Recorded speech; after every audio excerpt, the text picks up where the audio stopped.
Ah. Love you. Love you too. Drop it.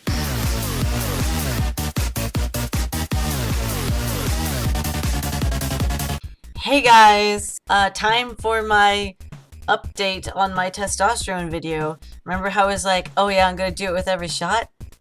Nope, because the changes are happening super slow now, so it will be every month, like on the 10th of every month, I will do another update video. That's what's gonna happen, or around the 10th of every month. Oh, sorry, very unprofessional. I'm not good at Facebook while I do stuff, but I will have sippy sippy. As burns! I just said a bunch of stuff that I'm gonna edit out because I started with the wrong thing. The first thing that I start with is vocal changes. Yay! I think my voice has dropped a bit more since last time, or maybe I'm just accepting it a little bit more, because if I try to go up to my original range, it cracks, and then people laugh at me, and it's just not fun. So, yeah, that is a thing. So that's really nice, and I'm pretty happy where my vocal range is at now. If it deepens more, then great. If not, then that's fine. I'm not really too concerned. As for singing though, it's gotten a little redonky-donk. I took a video of myself singing a cover of Miserable at Best by Mayday Parade, and as you can hear, my range is super freaking low now. Like, I can still sing on the high range, but I have to sing through my head, and I can't switch from low range to high range because that happens. It hurts. It's not fun. So I can't go from in one note. I can't slip into the high range from the low range. So I'm trying to figure out how to work that out. But I'm actually quite happy with the fact that I didn't lose that much of my range, really. Like, I can still go pretty dang high. I can't go like... Sorry, I'm turning into a dinosaur, apparently. But yeah, I can't go like super duper duper high like I used to be able to with the Slightly Chipped Full Moon. One of the songs from Black Butler, I think it was, yeah, season 2. It's like basically an opera song. Like, I was a falsetto. I was super high pitched, like it was no problem for me, but I cannot do that anymore. But I can still get up pretty high, and I'm working on increasing my range again even further. So I will keep you updated on how that goes. Moving on quickly to the next segment, which is physical and mental changes. But first, another sip of coffee, and let's not burn ourselves this time. That's great. Okay, so I guess we'll start from the head down.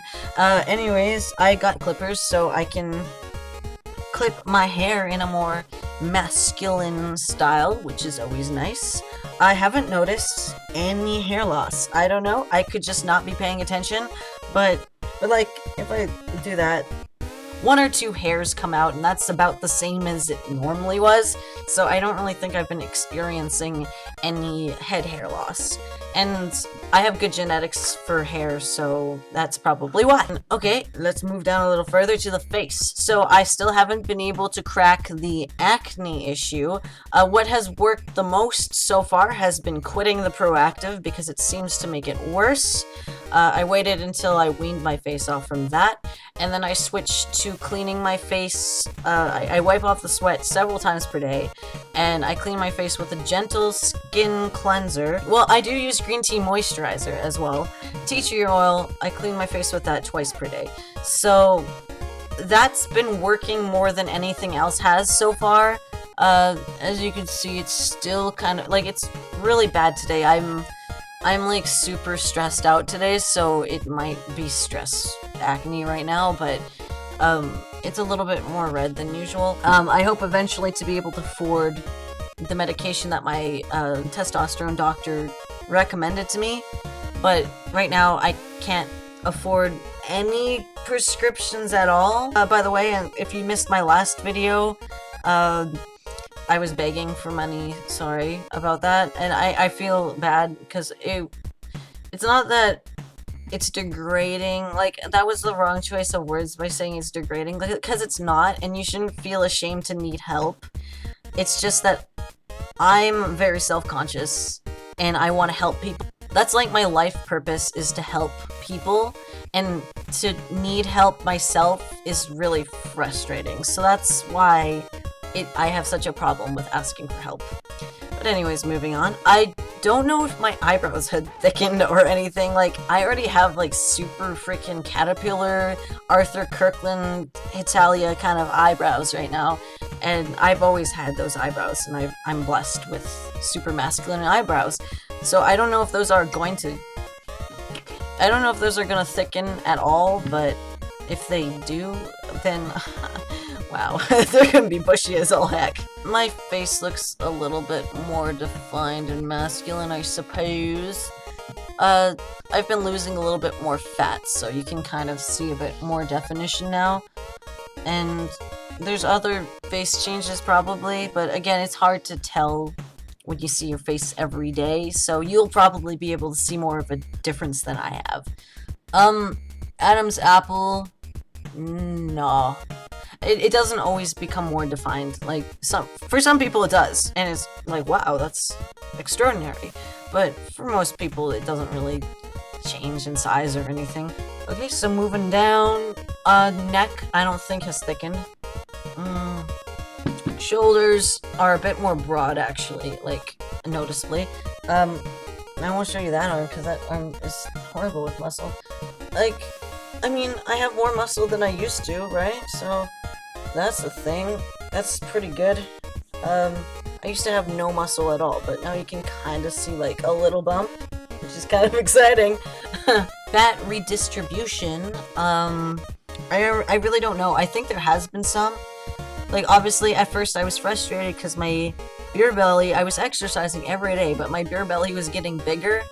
And then I was like, oh, it's because the fat is redistributing to what a male's fat patterns are like. So it goes more to the stomach, the fat, instead of the butt and the hips. So there has been that happening. But I've been losing weight, so I'm not really gonna be noticing that much of the redistribution. Anyways. Oh, but I have noticed a loss of skin tension in the chest area, aka saggy breasts, if you don't know what I'm talking about. That does tend to happen, especially, like, because my breast size is decreasing a cup size. Like, I think it's, like, about half a cup size smaller than it was before, and it's continuing to decrease. So, realistically, when your body loses a certain amount of weight or whatever in a fast enough time, the skin gets loose and it loses its spring, basically, what I'm trying to say. Acne has invaded my chest area big time, and my back is like a war zone. I would never show anybody my back right now, like, seriously. It is disturbing, and that's normal for me. Not for everybody, but it's normal for me. That's what happened the first time I went through puberty as a female, and they stopped it by prescribing hormonal birth control with estrogen, which I can't take now to fix it, for obvious reasons, right? So I'm just gonna have to wait it out. It's usually around 1 or 2 years for the greasiness and acne to kind of level out. So whatever, I'm patient. It's not a race to be beautiful. I am already handsome as heck, and there's Photoshop, so whatever. There's body hairs, there's more body hair on my chest and my stomach. The hair on my legs is now pretty much fully... On the bottom of the legs is like 100% male. Thighs is weird because it's still like female hair. It's weird. I don't know why that's happening, but I don't care. Whatever, it's just hair. I'm participating in Movember right now. Not to raise money, unfortunately, because I was going to at first, but then I needed to raise money for myself, so... okay, yeah, you can kind of see it when I change the focus. You can see the beard hair, definitely. It's nothing um, severe. I'm not that much into facial hair anyway, so the only thing I wanted was sideburns, and those aren't coming in at all. So we're gonna move on. Again, if you are under 18 or you have uncomfortable feelings about listening to somebody talk about sex and genitals, you should probably leave now and bye, and I love you guys. See you later. And if you're still here, good. Well, I don't know how good it is, but anything genital at all, it hasn't really changed much. There's like a tiny bit of growth, but it's happening like extremely slowly now, which is good. I don't want everything to be like happening all at once and completely overwhelming myself and my husband.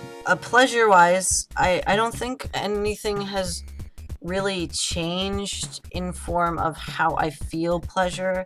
And like actually, no, actually, yeah, I can be touched easier, if that makes any sense. Like before, it was actually painful if anybody like touched my clitoral area. Like it actually physically hurt me. Like I couldn't even do it. Like I had to like come up with creative ways to masturbate without pain, and it sucked. It really did suck. Now I can be touched directly on my dick, and it doesn't hurt, and it feels good and not uncomfortable. So that has changed, and I am happy about that changing. I haven't experienced any, I think it's called atrophy of the vaginal walls. Basically, sometimes when you go on testosterone, you get a lot of dryness, and you get bleeding and tearing of the vaginal walls as it starts to deteriorate, because with someone who is testosterone based, they usually don't have a vagina, so when your hormones change, they don't know to take care of that area. But I have not had any difficulties with that personally. I've actually experienced less dryness and more wetness, which is annoying as all freaking hell. Especially because I get turned on super easily now. Like, I will get a hard on from the littlest freaking things. And with a transgender guy, it's a hard on and you get wet at the same time. So it's like, oh great, just be uncomfortable all the time sitting in your own wetness. It's not fun. It's not enjoyable. My sexual orientation strangely has changed a bit. Like, I know that sounds weird, but sexual orientation must be kind of hormonal, because when I went on testosterone, I went from being like 90% homosexual and into men to about like 60-40 now. Like, I'm finding women more attractive, but I still prefer penis overall. Like, I don't care if it's on a man or a woman, just that's my genital preference is a dick. So oh, I've gotten more kinky, which is, that's weird to say, but like I'm like wanting to try different kinks, and like I'm like curious about things, and things that I wouldn't have thought were attractive now I kind of do. Still not quite into that foot fetish thing though. Like, no offense to people with foot fetishes. Like, I won't shame you for having a fetish. I understand that. I have one too, which I will not mention. But, yeah, it just does nothing for me. But, like, before, I was like, get in, get out kind of thing, and now I'm like, I want to kiss your entire body, and like, I want to explore more, and I want to do more things, and which is good. It's basically been like a sexual awakening, and I don't think that's a bad thing. It's not like I'm wanting to go have anonymous sex with random people or anything. Like, it hasn't changed that much, which would be a problem if it had gone that far. But it's all still safe, sane, and consensual, so really, who cares? But yeah, I was going to talk about something else, but not get to put afternotes when probably half the audience left, so I'm just going to say goodbye. Hope you guys had a great weekend, and, well, what, it is right after the weekend, right? Yeah, it's Monday. Well, it will be Tuesday when I post this. But anyways, if you like this video, then good, because you should, and I'll see y'all later. Bye!